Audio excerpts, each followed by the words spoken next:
प्यारे बच्चों, आज हम बात करेंगे मैकेनिक्स के बारे में। मैकेनिक्स में एक टॉपिक है law of parallelogram of forces. इस टॉपिक में हम पढ़ेंगे कि दो फोर्सेस जब एक दूसरे के साथ किसी एंगल पे एक्ट कर रहे हों तो उनका रिजल्टेंट हम कैसे पता करते हैं। तो उनका रिजल्टेंट पता करने की सबसे जो पॉपुलर मेथड है प्यारे बच्चों, उसका नाम है law of parallelogram of forces. आप यहाँ पे देखिए, एक डायग्राम है आपके पास जिसमें एक फोर्स P है, एक फोर्स Q है और दोनों एक दूसरे से थीटा एंगल पे एक्ट कर रहे हैं। इनका रिजल्टेंट R है और जो रिजल्टेंट है वो फोर्स P के साथ अल्फ़ा एंगल बना रहा है। हमको यहाँ पे क्या मालूम करना है कि अगर हमको P, Q और उनके बीच का एंगल थीटा मालूम हो तो हम रिजल्टेंट R को कैसे पता करते हैं। तो उसके लिए एक फॉर्मूला होता है प्यारे बच्चों हमारे पास, resultant R equal to √P² + Q² + 2PQ cos theta. अब इसमें कुछ केस हैं हमारे पास, उन केसेस को हम देख लेते हैं। और एक बात ध्यान रखिएगा कि जो रिजल्टेंट है उसका एंगल P के साथ जो झुकाव है, इंक्लिनेशन है, उस इंक्लिनेशन का जो टेंजेंट होगा उसको tan अल्फ़ा कहते हैं। tan अल्फ़ा क्या होगा? Q sin theta upon P + Q cos theta. ये रिजल्टेंट की डायरेक्शन को पता करने के लिए फॉर्मूला है प्यारे बच्चों। आप पीछे एक बार फिर से देख लीजिए, यहाँ पे जो R रिजल्टेंट है उसका फोर्स P के साथ इंक्लिनेशन अल्फ़ा है, तो इस अल्फ़ा का जो टेंजेंट है वो कैसे पता करेंगे? इस फॉर्मूले से, tan alpha equal to Q sin theta upon P + Q cos theta. अब केस 1 देखिए, अगर अल्फ़ा की वैल्यू आपके पास थीटा की वैल्यू 0 हो तब क्या होगा? थीटा की वैल्यू 0 का मतलब होता है कि एक फोर्स अगर आपके पास ऐसे है और दूसरा भी इसी डायरेक्शन में इसी के साथ हो, तब क्या करेंगे हम प्यारे बच्चों? रिजल्टेंट पता करने के लिए P और Q दोनों को हम ऐड कर देंगे सिंपली अलजेब्राइक मेथड से, P + Q। ये P1 नहीं है प्यारे बच्चों, ये P है। आगे देखिए केस 2, थीटा बराबर 90।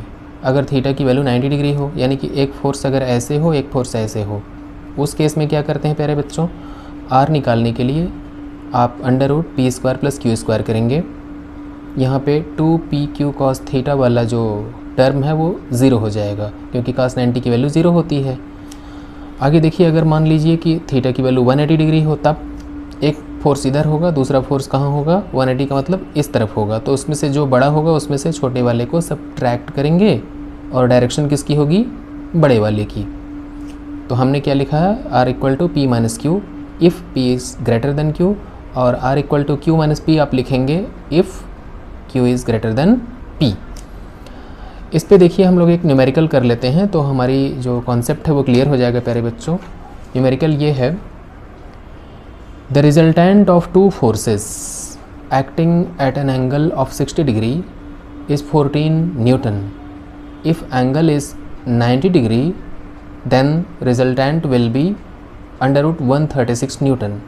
Find the forces. इस क्वेश्चन में कहा जा रहा है कि आपके पास दो फोर्सेस हैं, उनकी वैल्यू आपको पता करनी है। कहा यह गया है कि दो फोर्सेस अगर 60 डिग्री के एंगल पे एक्ट करते हैं तो उनका रिजल्टेंट 14 न्यूटन है, और दोनों फोर्सेस अगर 90 डिग्री के एंगल पे एक्ट करते हैं तब उनका रिजल्टेंट √136 न्यूटन है। फोर्सेस कैसे पता करेंगे? सबसे पहला काम, जब आपके पास एंगल 60 डिग्री है तब देखिए case 1, R equal to P² + Q² + 2PQ cos theta. ये फॉर्मूला है आपका। जहाँ R लिखा है प्यारे बच्चों वहाँ पे आप 14 लिखिए, equal to √P² + Q² + 2PQ cos 60 degree. अब क्या करेंगे? cos 60 की वैल्यू रखेंगे। cos 60 की वैल्यू होती है 1/2। 1/2 रखेंगे तो वो 2 से ये 2 कैंसिल हो जाएगा। आपके पास क्या मिलेगा? 14 equal to √P² + Q² + PQ। दोनों तरफ स्क्वायर कर दीजिए। 14 का स्क्वायर हम जानते हैं 196 होता है, इधर का स्क्वायर करेंगे तो अंडर का सिंबल हट जाएगा। तो क्या होगा हमारे लिए? 196 equal to P² + Q² + PQ। ये हमारे लिए इक्वेशन फर्स्ट है, सपोज करिए। अब केस 2 में हम बात करेंगे। केस 2 में क्या है दोस्तों? एंगल हमारी है 90 डिग्री। जब 90 डिग्री होगा तब when theta equal to 90 degree then under root P square plus Q square equal to under root 136। दोनों तरफ का स्क्वायर करिए तो अंडर रूट हट जाएगा, P square plus Q square equal to 136। अब ये इक्वेशन 2 है हमारे लिए। हमको करना क्या है, P square plus Q square equal to 136, ये वाली जो वैल्यू है इसको ले करके हमें ये यहाँ पे इक्वेशन फर्स्ट में जहाँ P square plus Q square लिखा वहाँ पे हम क्या करेंगे, रख देंगे।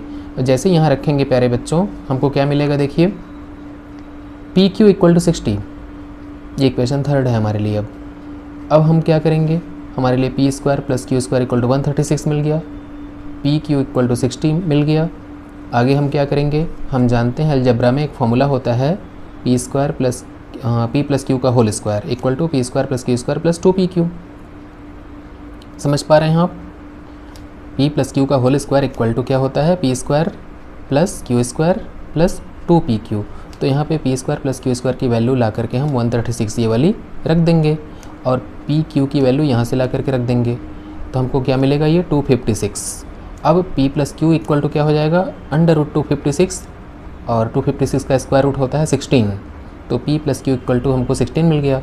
आगे हम इसी फॉर्मूले को ऐसे भी इस्तेमाल करते हैं। देखिए बच्चों, p माइनस क्यू का होल स्क्वायर बराबर क्या होता है, P square plus Q square minus 2pq। यहाँ पे P square plus Q square की वैल्यू 136 रखिए और पी क्यू की वैल्यू 60 रखिए। ये क्या मिलेगा हमको, अंडर रूट 36, इसकी वैल्यू क्या होती है 6। अब हमको क्या मिलेगा, p minus Q equal to 6। हमारे पास दो इक्वेशन मिल गए प्यारे बच्चों, p प्लस क्यू मिल गया हमको, कितना मिला था 16, और p माइनस क्यू कितना मिल गया है 6। आप देख लीजिए यहाँ पे p plus Q equal to 16, p minus Q equal to 6। ये दोनों बिल्कुल आसान इक्वेशन हैं, दोनों को ऐड कर देंगे तो p की वैल्यू मिल जाएगी 10 न्यूटन और सब्ट्रैक्ट कर देंगे तो q की वैल्यू मिल जाएगी 6 न्यूटन। तो हमारा आंसर इस प्रकार से आ गया कि दो फोर्सेस हमारे पास कौन से हैं, एक 10 न्यूटन का है, दूसरा 6 न्यूटन का है।